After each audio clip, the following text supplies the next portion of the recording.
here to talk about Bukit Brown, this heritage, its habitat, and its history. Bukit Brown is a municipal cemetery that opened in 1923 and closed in 1973. It has more than 100,000 graves of our pioneers. It is the oldest Chinese cemetery in Singapore and the largest outside of China. To me, as you can see, it's absolutely beautiful. It's a heritage park with graves in it. You would see here many signs of our heritage. Here you see a pair of the immortals that grace the tombstones. Beautiful carvings that tell of the filial piety stories, the Chinese classics, and so forth. And guardians, tomb guardians, very familiar to those who are familiar with Chinese classics, like the Golden Boy and Jade Girl featured in the center, Jing Tong Yu Nu. But also very unique, iconic ones that are unique to the history of Singapore, like the Sikh Guard that you see there. For the Chinese elite had seen how the Sikh Guards had accompanied the British colonial masters and began to use them also to guard their own homes and their own businesses, and eventually their own tombs. And also we see all these very beautiful tiles that you're more familiar with in the Peranakan houses in Joo Chiat Street and all the historic districts of Singapore. For the Chinese elite had seen them being used also by the colonial masters and had adopted them for their own homes. And since the tomb is a final resting place and their final home, they also use them in their tombs. These are all the beautiful sights that you can see at Bukit Brown. And in fact, the one at the bottom I've included because it is a tomb of a woman, Muslim woman from Jambi, modern-day Indonesia, that is buried there, the wife of a Chinese man.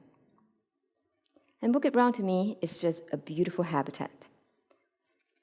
More than 93 hectares, lush greenery, towering trees, and rain trees with really wide canopies hosting a lot of ferns. It's a haven for bird watchers and for the horse riders of the nearby Polo Club. And of course, there are many fig trees there, many fruiting trees there that attract many birds to Bukit Brown. Bukit Brown, in fact, is home to more than 1/3 of the bird species in Singapore and more than a dozen of the nationally endangered ones. And most of all, Bukit Brown is history. It's our history, the history of Singapore over the last couple of 100 years. What people do not know is that there used to be a village near Bukit Brown called Kam Kok Village, where a lot of Chinese as well as Malays lived. Some of the tomb carvers stayed there, the tomb keepers stayed there.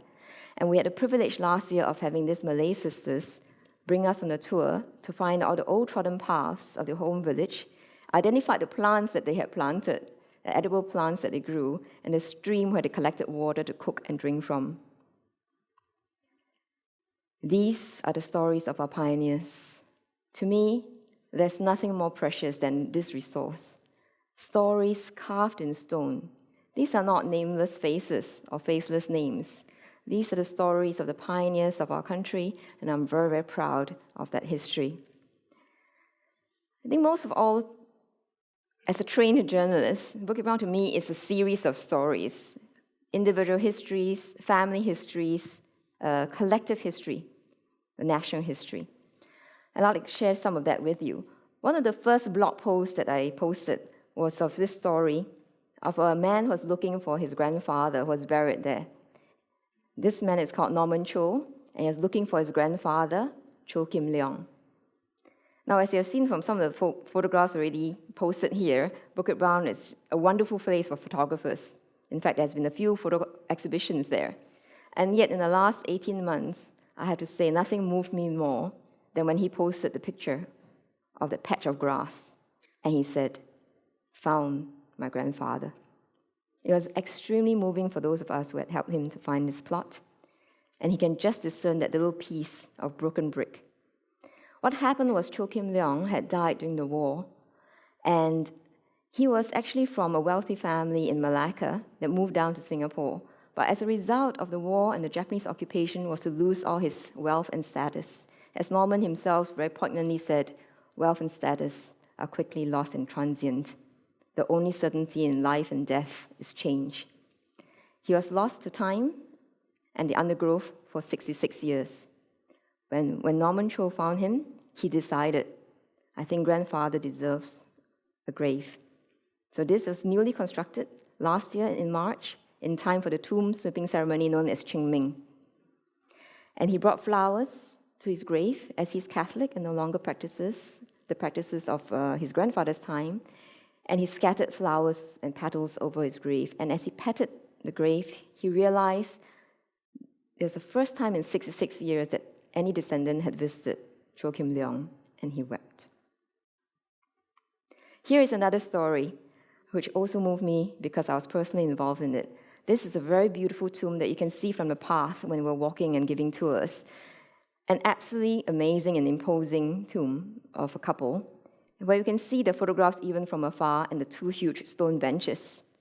These are the tombs of Tok Ching Tuan and his wife, Un Tuan Cheng. Very little is known about them, except what is carved there. We know that he died at age 38. A very dapper man, as you can see from his tuxedo, worn by time, I'm afraid, and that of his wife, who outlived him for 24 years. Interestingly, a descendant then found this story on the blog and contacted me, and the story unfolded over a few wet napkins at a cafe and moved us all to tears as we found out about the hard and long life of the widow. When he died, he left her 6 children, 2 sons, 4 daughters. And it's going to be a very hard time, as you know, to be raising 6 children on your own in those days. However, worse was to come. War was to come to Singapore, and Singapore would fall to the Japanese forces. And in the weeks thereafter, in 1942, it would be called the Sukching Massacre, where young Chinese male were taken away, never to be seen again. And this was the fate of the first 2 sons. So the widow was now left to raise 4 daughters and grandchildren with the help of her oldest daughter. Unfortunately, after giving birth to 7 children, that daughter also passed away. She lived a really difficult life, and yet her memory is honored by her descendants. And I'm very moved every time I guide at this grave and tell this story, because I think this could have been the fate of my family. My grandfather barely escaped death at the hands of the Japanese. He too was unidentified. He was nearly taken away when he decided to play like a retarded. And he groveled at the feet of a Japanese soldier, and they just thought he's not worth killing. And he survived. And I think that what could have befallen my grandmother would have been very, very moving, the same story as had happened to Un Ching Tuan. For me, Bukit Brown is more than a few pieces of stones. They're just stories worth telling. It's more than a place for the dead, it's a place for the living. Here on the grounds, I get to interact with all kinds of people, across our society. You see here the tomb keepers, Mr. Chua here on his bicycle. He was one that told me the oral history of what he witnessed during the war when he was just 9 years old, and how he was told of the bodies that were dumped after the massacres. And he was told as a little boy not to play in those places. And I said, how do you remember all this? He said, I was a little boy. What did I know about war and death? They told me not to play there because it's dirty. So I always remembered, and I'll go and peek and see what was going on there. So that was the kind of life that people lived. And you see this lovely old lady here. She's in her 90s, but when we found the eldest son of our pioneer Chu Boon Lay, she was all excited, perhaps even more excited than we were, and most disdainful of our efforts to try and clear the grave. And she went, let me do this. You're all young people. You are hopeless, and she's cutting the grass and everything. And we're like, please slow down, please slow down. She said, get off my way. And soon this tomb emerged. And it so happens, as we looked at the tomb, we found him on his death anniversary. It was a remarkable day for all of us. And he's not the only pioneer we happen to find on his death anniversary. And yet also we get to interact, of course, with prominent historians like Professor Wong Kang-woo of the National University of Singapore, who together with the volunteers you see here, Walter and Raymond, begin to unfold the stories of the early Chinese pioneers in Singapore. And for me, it's very poignant because my grandfather was born in 1898 in China and had come to Singapore. And I know very little about him, except that there was a bookshop bearing his name. And that's my father in the photograph there, and my grandfather at the side. And I've always known him as Leow Ching Ping. What I did not know until my research at Bukit Brown is that the Chinese in those days had a name at birth, in puberty, and in adulthood. Or in Chinese we say, 有字, 有名, 有字, 有号. And soon after, I realized that my grandfather had other names too. And this has been a starting point for my own research into my family history. And I was to find out, although all my life I thought of my grandfather as a bookshop owner, that he was actually a coolie when he came to Singapore. I'm the granddaughter of a coolie, and I'm very proud of this. This brings me to the oldest tomb at Bukit Brown, of Fang Shan, a coolie. Died in 1833.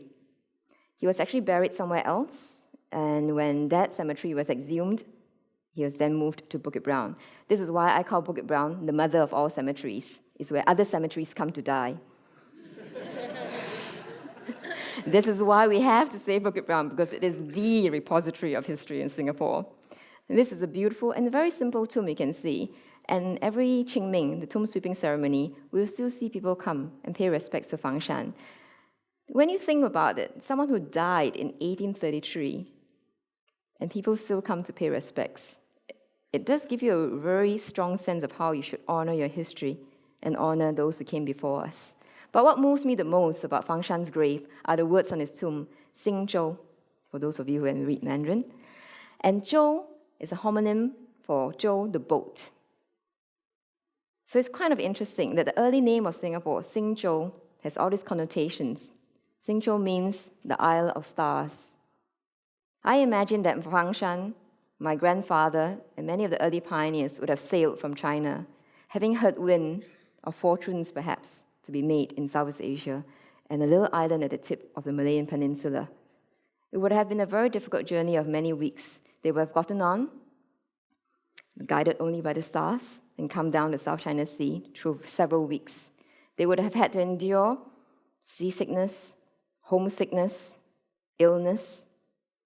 And I would imagine their relief as they enter the harbor and see all the glittering lights of the oil lamps bobbing on the boats and reflected in the waters of the Singapore River, and think to themselves, Xing Zhou, the Isle of Stars, I finally arrived.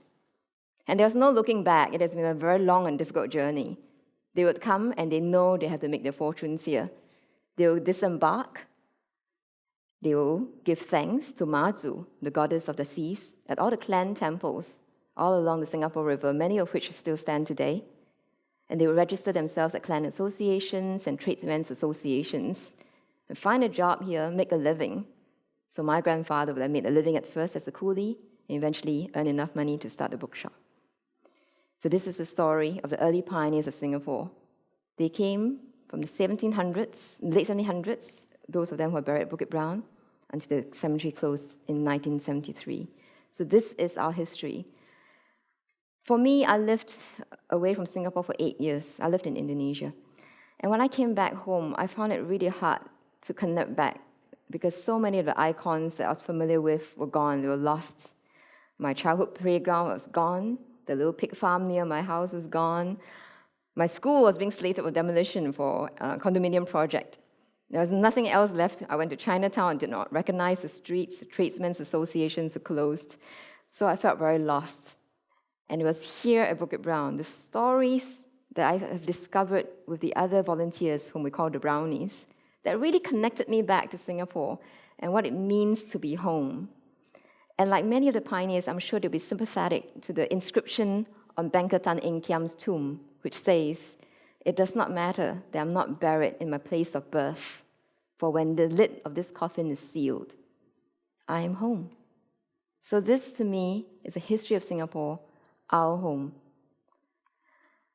Last year, we had the privilege of holding our own National Day Parade, NDP, except we called it Nation's Dead Pioneers. And we had a wonderful time celebrating at Bukit Brown. I definitely think that it's worth saving as a UNESCO heritage site. What do you think?